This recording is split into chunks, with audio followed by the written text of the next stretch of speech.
तो बच्चों, क्या हाल चाल? बढ़िया एकदम ना। बच्चों, आज मैं आपके लिए बोर्ड से रिलेटेड बहुत ही जबरदस्त सी एक ऐसी स्ट्रेटजी लेके आया हूं कि जिसको अगर आप फॉलो कर लेंगे ना तो आपका ये बोर्ड का एग्जाम सबसे ज्यादा इजीएस्ट होने वाला है। और ये बात आप कहीं पर भी लिख लें, नोट कर लें कहीं पर भी, कि आज तक इतना इजीएस्ट एग्जाम आपका कोई नहीं गया होगा जितना कि अब ये 12th बोर्ड का एग्जाम जाने वाला है आपका। कंडीशन क्या है कि अगर आप इस वीडियो को पूरी देखते हैं और देखने के बाद जो भी इंस्ट्रक्शंस दिए जाते हैं अगर उनको फॉलो करते हैं तो मैं कुछ पॉइंट्स बताऊंगा जिन्हें आपको स्ट्रिक्टली फॉलो करना है। और फिर देखिए आप कैसे 90 से अब पहुंचते हैं, कैसे आपके मार्क्स बहुत अच्छे आते हैं, कैसे आपको इस बोर्ड का एग्जाम सबसे इजीएस्ट एग्जाम लगना स्टार्ट हो जाता है। तो बिना आपका टाइम वेस्ट किए मैं आपको वो पॉइंट्स आपसे डिस्कस करना चाहता हूं जो आपके लिए बहुत ज्यादा बेनिफिशियल रहने वाले हैं। सबसे पहला point, know your syllabus and resources. हमें एक्चुअल में पता ही नहीं होता कि हमारा सिलेबस एक्चुअल में है क्या, कौन से टॉपिक रिड्यूस हो चुके हैं, डिलीट हो चुके हैं, कौन से टॉपिक हमारे सिलेबस में है। और हम लोग अक्सर कर हम उन टॉपिक्स पर ज्यादा ध्यान देते हैं जो हमारे सिलेबस में है ही नहीं। हम उन टॉपिक्स पर अपना ज्यादा समय वेस्ट करते हैं जो हमारे टॉपिक सिलेबस में है ही नहीं। इसलिए सबसे पहले आप अपना सिलेबस चेक करें। अभी सिलेबस मिलेगा कहाँ पे? ये सिलेबस सीबीएसई बोर्ड की ऑफिशियल वेबसाइट cbsc.nic.in पर मिल जाएगा। या फिर आप थोड़ा सा आलसी हैं तो मैं आपको उस सिलेबस की लिंक अपने डिस्क्रिप्शन में दे दूंगा, आप वहां से आराम से डाउनलोड कर लें उसको।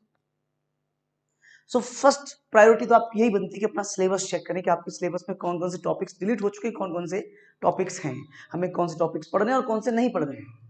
दूसरा इसी का पार्ट, रिसोर्सेज। आप किस किस किताब से पढ़ रहे हैं, आप कौन कौन सी किताबों से पढ़ रहे हैं, क्योंकि अक्सर कर किताबों में भी ऐसा ही होता है कि बहुत सारे ऐसे एक्स्ट्रा टॉपिक दे रखे होते हैं जो हमारे सिलेबस में नहीं होते।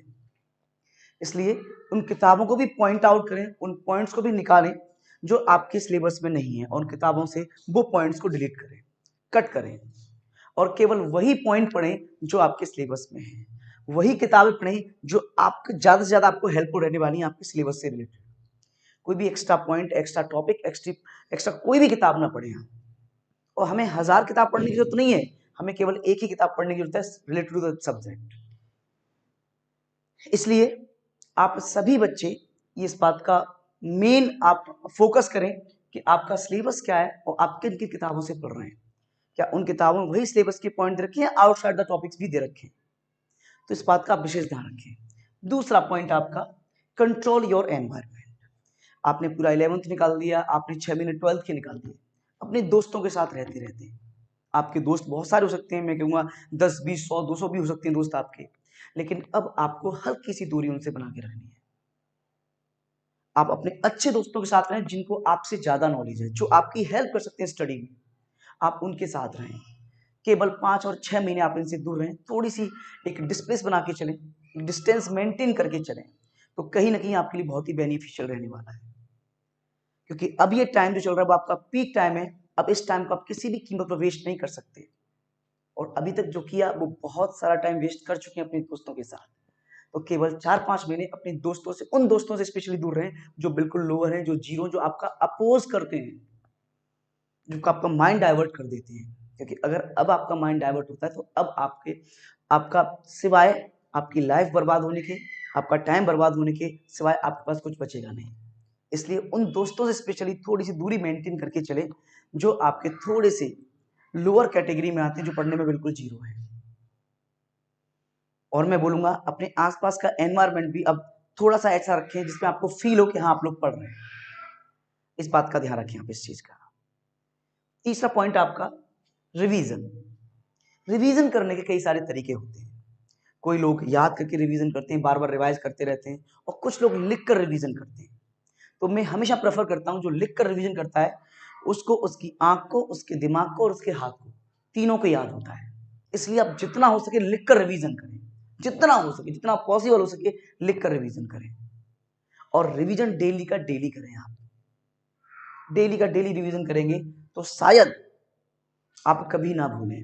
पीछे वाला भी रिवीजन करें, जो आज पढ़ा है उसका भी रिवीजन करें, पीछे वाला छोड़े ना आप रिवीजन करते समय।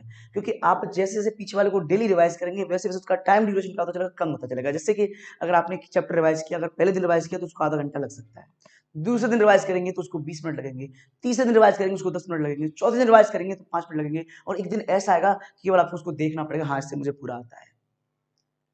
तो ध्यान रखें, पीछे वाला रिवीजन भी कंटिन्यूअसली करते रहें हर सब्जेक्ट का।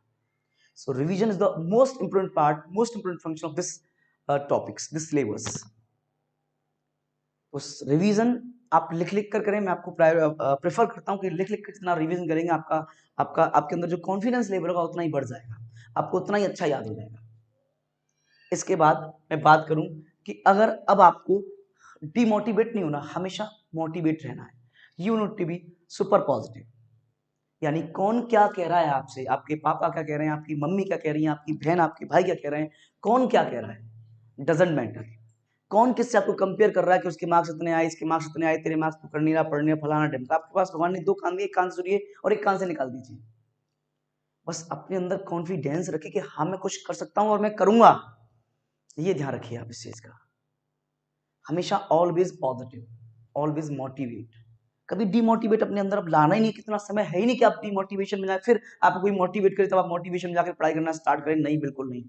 आप किसी की मत सुनिए, अपने दिल और दिमाग की सुनिए और पढ़ते रहिए, मेहनत करते रहिए। आपको किसी से अपने साथ अपने को कंपेयर करना ही नहीं है। यू आर द बेस्ट, वो आपके लायक है ही नहीं बिल्कुल भी, जिससे आपको कंपेयर किया जा रहा है। तो ध्यान रखें, आपको हमेशा मोटिवेट ही रहना है, डिमोटिवेशन नहीं आना चाहिए आपके पास बिल्कुल भी, और आपको हमेशा सुपर पॉजिटिव रहना है। ध्यान रखें इस चीज का। एक लास्ट पॉइंट आपका, स्टडी प्रीवियस ईयर क्वेश्चंस। अगर आपको बोर्ड एग्जाम से रिलेटेड बहुत ज्यादा कॉन्फिडेंस चाहिए तो आप प्रीवियस ईयर्स के क्वेश्चंस पी बाई क्यू लगाना स्टार्ट कर दें।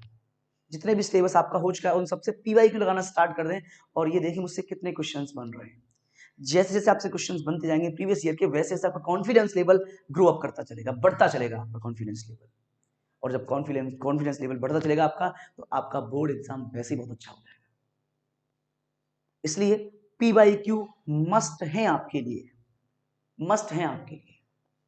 तो जो कुछ मैंने बातें बताई आपको, जो आपके बोर्ड एग्जाम से रिलेटेड बहुत ही ज्यादा इंपॉर्टेंट हैं, वो क्या क्या हैं वो देखिए आप। पहला पॉइंट मैंने आपको बताया कि know your syllabus and resources. सबसे पहले अपना सिलेबस चेक करिए, आप किस किताबों से पढ़ रहे हैं, कितनी किताबों से पढ़ रहे हैं, उनकी जानकारी लीजिए। सबसे पहले चेक करिए कि आपके सिलेबस में कौन से टॉपिक हैं और कौन से टॉपिक नहीं है। इसके बाद मैंने बताया कंट्रोल योर एनवायरनमेंट। ऐसे दोस्तों से थोड़ी सी डिस्टेंस मेंटेन करके चलिए जो थोड़ा सा आपको अपोज करेंगे आपकी स्टडी, क्योंकि आपका एक पीक टाइम चल रहा है, इसमें आप बिल्कुल भी रिस्क नहीं ले सकते, बिल्कुल भी रिस्क नहीं ले सकते, इस बात का ध्यान रखें इस चीज का।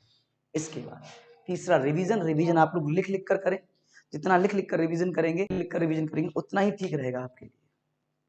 और फोर्थ पॉइंट आपका, you need to be super positive. Demotivation बिल्कुल नहीं होना चाहिए, आप हमेशा मोटिवेट रहें, हमेशा किसी को अपने साथ कंपेयर न करने दें, न करें आप बिल्कुल भी। और लास्ट आपका पी वाई के क्वेश्चन सॉल्व करते रहें। पी वाई क्वेश्चन सॉल्व करते रहेंगे तो कहीं ना कहीं आपके अंदर confidence level board related to the board आपका बहुत बढ़ता जाएगा। ठीक है भाई, मैं आपसे इतना ही बोलूंगा। So best of luck for this, thank you so much.